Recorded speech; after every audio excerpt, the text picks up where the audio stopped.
Dios me les bendiga grandemente, mis amados y amadas en la fe, amigos y amigas. Gracias por acompañarnos una vez más en este nuevo estudio en el cual continuaremos con la segunda parte de la historia de la Iglesia medieval. Si usted no ha visto la parte 1, le invitamos cordialmente a que pueda hacerlo acá en nuestro canal y así poder escuchar estos estudios de una manera cronológica.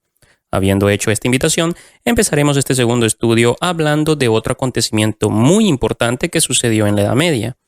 Este hecho decidiría si los países de Occidente habrían de ser musulmanes o cristianos prácticamente. Desde ya le adelanto que esto sucedió en la famosísima batalla de Tours. Allí es donde todo se decidió, de lo cual hablaremos probablemente más adelante.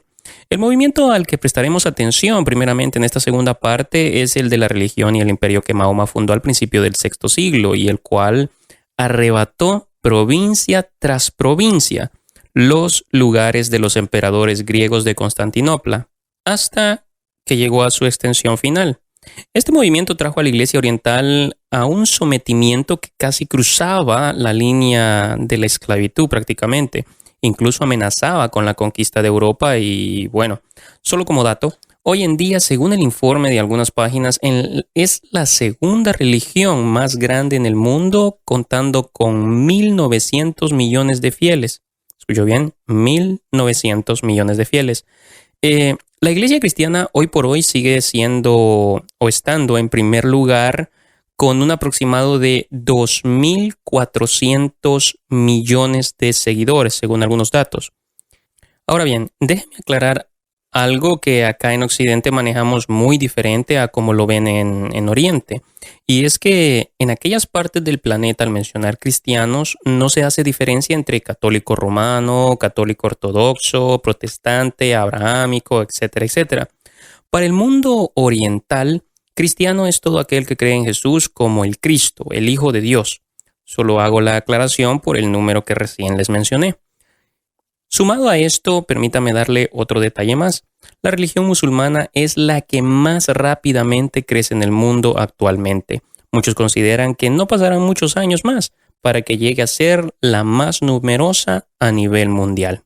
Bueno, su fundador fue Mahoma, nacido en la Meca, Arabia, en el año 570 de nuestra era. Cuando tenía unos 40 años de edad, allá por el 610, después de Cristo, empezó su carrera como profeta y reformador. Al principio se dice que iba ganando discípulos lentamente, pero su causa creció lo suficiente como para encontrar persecución. Huyó de la Meca en el 622 después de Cristo y su fuga, conocida como la Hejira, proporciona la fecha por la que se rige el calendario maometano. Tuvo éxito en poner bajo su religión y autoridad a las tribus árabes esparcidas y regresó a la Meca como conquistador tiempo después. O sea, no vino por invitación, vino con su ejército para conquistar la ciudad, usted me entiende. Al morir en el 632 después de Cristo, era el profeta y gobernante aceptado por toda Arabia. A su religión se le denomina Islam, que quiere decir sumisión, esto es en sumisión a la voluntad de Dios. A sus seguidores se les llama musulmanes. Y bueno, no creo sea necesario mencionar detalles como su credo, sus artículos de fe, pues hoy en día son bastante conocidos por la mayoría. A lo que sí haré mención es que, de acuerdo con el Islam, Dios le entregó al profeta su revelación, el Corán, es como se llama su libro sagrado, lo cual lo forma una serie de mensajes comunicados a Mahoma por medio del ángel Gabriel. Aunque cabe mencionar que estos mensajes no fueron compilados sino hasta después de su muerte.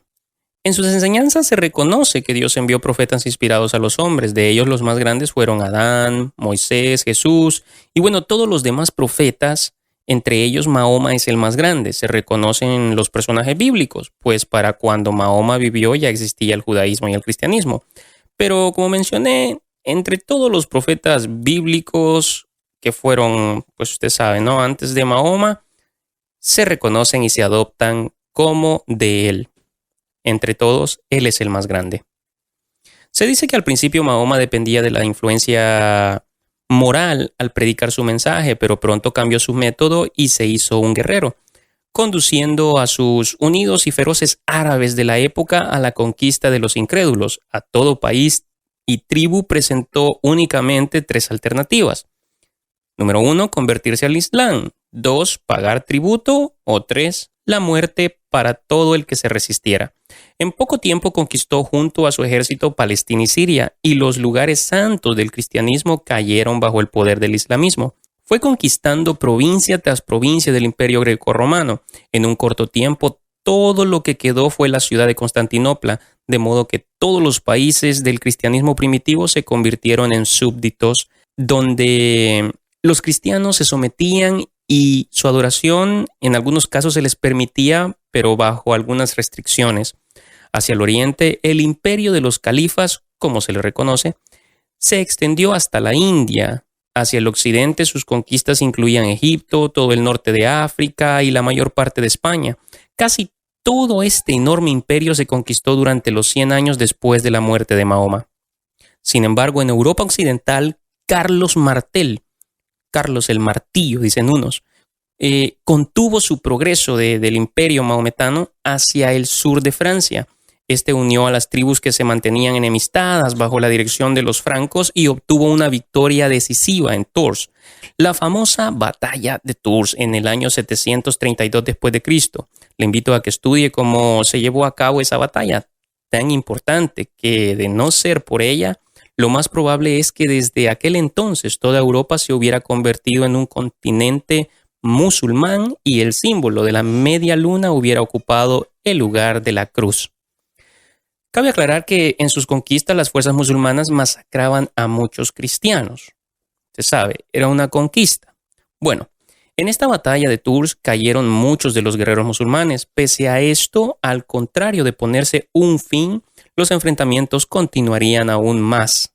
Lo veremos en las cruzadas. Ahora veamos algunas de las razones de por qué triunfaron la religión y las armas de Mahoma en el mundo oriental. Primero, los creyentes primitivos de Mahoma eran los fieros guerreros árabes, nunca conquistados por un enemigo extranjero. Seguían su profeta con una intensa fe que los hacía conquistar siempre hacia adelante dándolo todo. Creían que estaban ejecutando la voluntad de Dios, que su destino era el triunfar y que todo el que moría en batalla contra los incrédulos estaba destinado a entrar de inmediato a un cielo de deleites sensuales. Muy contrario a este espíritu invencible, viril y conquistador, estaba la naturaleza sumisa y débil de los griegos asiáticos de aquel entonces. Desde tiempos más antiguos, esas tierras se sometieron mansamente a sus conquistadores. Su gente perdió el vigor y el espíritu guerrero. Preferían rendirse que tomar la espada para luchar y pagar tributo en lugar de defender su libertad. También en estos países gran parte de la población eran monjes y eclesiásticos. Estaban listos para orar, pero no para pelear en batalla, ¿no? Tomar las armas y, ser unos guerreros. El islamismo fue superior al paganismo de los lugares también. La iglesia en Oriente, por el contrario, a lo que fue Occidente, había cesado la labor misionera, había perdido su energía y se inclinaba más a la especulación y debates doctrinales en vez del esfuerzo moral y espiritual. Usted sabe. Se ponían a discutir allá en Oriente, ¿no? Estamos hablando de la iglesia de Oriente. Se ponían a discutir cosas como si Jesús era solo humano o solo divino o ambas cosas, si era eterno o fue creado. En fin, las iglesias se dedicaron a este tipo de debates en vez de predicar, digamos, el evangelio muy animadamente y evangelizar. En fin, discutían cosas como esas, que en ocasiones, en vez de aportar, la verdad, este tipo de temas confunden más a las personas y las enseñanzas de Jesús, su doctrina, la predicación, la evangelización, el crecimiento espiritual se fue dejando totalmente de lado por enfocarse en lo que no debían. Por otro lado, el Islam ofrecía una doctrina con sencillez para comprender, un solo Dios, el cual el hombre debe obedecer incondicionalmente. No hacía falta erudición para la fe del Islam. En el cristianismo, en muchos lados ya se enseñaba que solo los sacerdotes podían interceder e interpretar las escrituras y que solo por medio de ellos se podía acercar a todo creyente a Dios. Y así, etcétera, etcétera.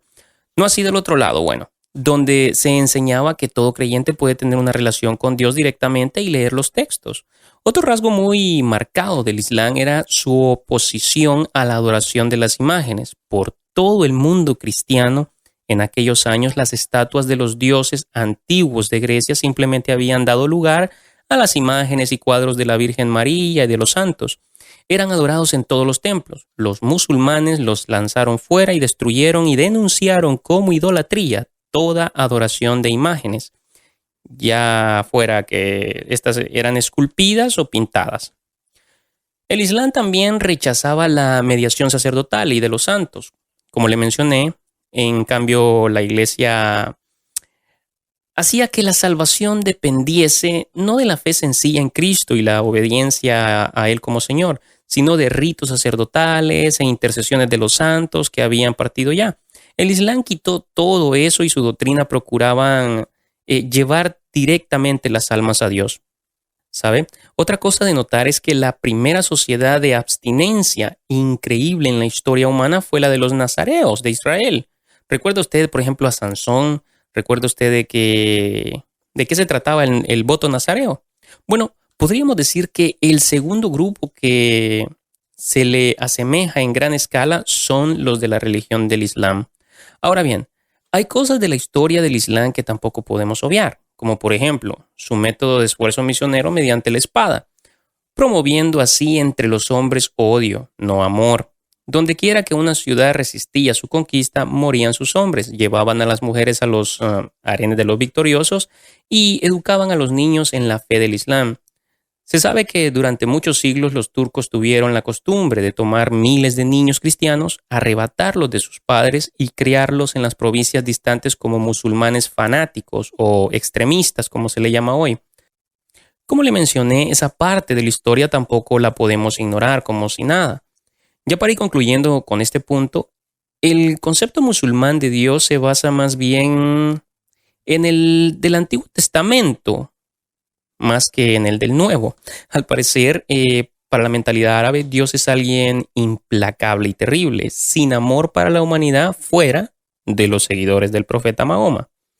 El Islam prácticamente deja fuera de su sistema a Cristo. Para ellos no es divino o hijo de Dios, sino un profeta judío inferior a Mahoma, por supuesto. Otra cosa que en años atrás era muy comentada del Islam era la degradación de la mujer. Eso con el tiempo y la modernización actual en algunos países ha ido cambiando y bueno, el acercamiento a países americanos, europeos, también influye en su mentalidad. No podemos negar eso. Y bien, como guerreros desde China hasta España demostraron ser brillantes conquistadores, pero en el ámbito de la administración nacional, muchos historiadores concuerdan que no demostraron fuerza para establecer un gobierno sabio y justo en los imperios que fundaban. Ahora, hablaremos un poco de lo que se conoció como el Santo Imperio Romano y la separación de la Iglesia latina y griega. Desde el siglo IX hasta el XIX existió en Europa una entidad política que demostró poseer características muy marcadas en diferentes generaciones. El nombre oficial era el Santo Imperio Romano, aunque en forma común se le denominaba el Imperio Germano. Antes de su aparición, la Europa al oeste del mar Adriático estaba en desorden y gobernada por tribus guerreras que defendían de manera independiente sus intereses. Pero a pesar de rivalidades y toda confusión, el antiguo concepto romano de unidad y orden permanecía en sus mentes. Al parecer, la aspiración de un imperio que ocupara aquel antiguo imperio caído todavía permanecía en su mentalidad. A finales del siglo VIII se levantó uno de los hombres más reconocidos de todos los tiempos, Carlos I, el Grande. Hablamos del 742 al 814 después de Cristo. Los germanos lo aclamaron como Carlos el Grande y los franceses como Carlomagno. Era nieto de Carlos Martel, el gran vencedor de la batalla de Tours y rey de los francos, que era una tribu germana que dominaba una gran parte de Francia. Carlomagno se constituyó a sí mismo como amo de casi todos los países en la Europa occidental. El norte de España, Francia, Alemania, los Países Bajos, Austria, Italia. La verdad, un verdadero imperio. Muy bien, en la Navidad del año 800, Carlos visitó Roma y fue coronado por el Papa León III como Imperator Augustus, Carlo Augusto, emperador de Roma. Esto inició una relación más estrecha entre la Iglesia Católica y los reyes. En compensación, el emperador dio autoridad al Papa sobre lo que se conoce como los estados pontificios, estados donde el Papa tenía autoridad. Carlomagno reinó en su vasto dominio con poder y sabiduría. Fue un conquistador, reformador, legislador, protector de la educación y de la Iglesia. Pero bien, tras su muerte, el imperio fue dividido entre sus nietos. Tras esto, Alemania y Francia se disputaban el norte de Italia. Lo ganó Alemania y llegamos a Otón I, quien demostró su poder, extendió sus territorios y los defendió de los invasores. Fue coronado por el Papa como emperador gracias a que apoyaba y defendía los intereses del papado. Y así se abrió paso lo que oficialmente fue conocido como el Sacro Imperio Romano Germánico o Santo Imperio Romano. Lo de sacro o santo por la Iglesia, claro. Los territorios donde se gobernaba había autoridad de la Iglesia romana. A veces los duques peleaban territorio con el Papa y el emperador, a quien se le reconocía como jefe titular del cristianismo, llegaba a imponer y favorecer la autoridad del Papa. Así, de alguna manera, había una idea de crear un imperio que a su vez fuera cristiano. ¿Usted me entiende? O sea, seguían en la conquista del imperio, pero a la vez querían un imperio que fuera cristianizado. Ya luego los emperadores eran elegidos por un círculo privilegiado, cambiándose así el enfoque totalmente a conveniencia de algunos grupos, ¿no? De poder. Amados y amadas, por muchos siglos al principio de la historia del imperio hubo fuerte rivalidad y a veces hasta guerra entre los emperadores y papas. Los emperadores lucharon por gobernar la iglesia, los papas lucharon por dominar bajo su poder el imperio. Ya mencionamos en el estudio anterior cómo en una época el Papa Gregorio VII exigió sumisión absoluta del emperador y también hemos mencionado cómo Inocente III ponía y quitaba emperadores y reyes. Bueno, sin embargo, fue menos intensa esta lucha y cesó hasta después de la Reforma, cuando las líneas divisorias entre Iglesia y Estado por fin se fijaron. Ya luego los emperadores se dedicaron más al cuidado de sus territorios hereditarios. Ya los muchos estados del imperio llegaron a ser prácticamente independientes y básicamente el nombre de emperador ya no tenía significado alguno. En el siglo XVIII, el ingenioso Voltaire dijo que el Santo Imperio Romano no era ni santo ni romano y menos imperio. Así, la sucesión de emperadores terminó en 1806.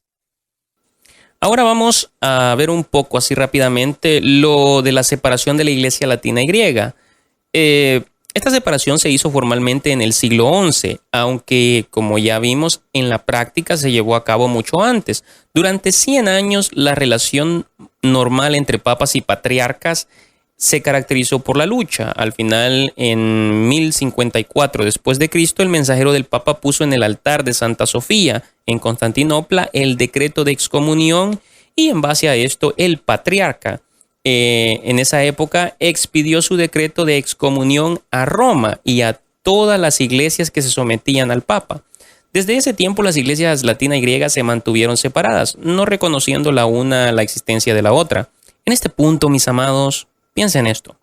Los que nacieron de este lado del planeta y crecieron como católicos romanos, para ellos la Iglesia Católica Romana es la única iglesia verdadera.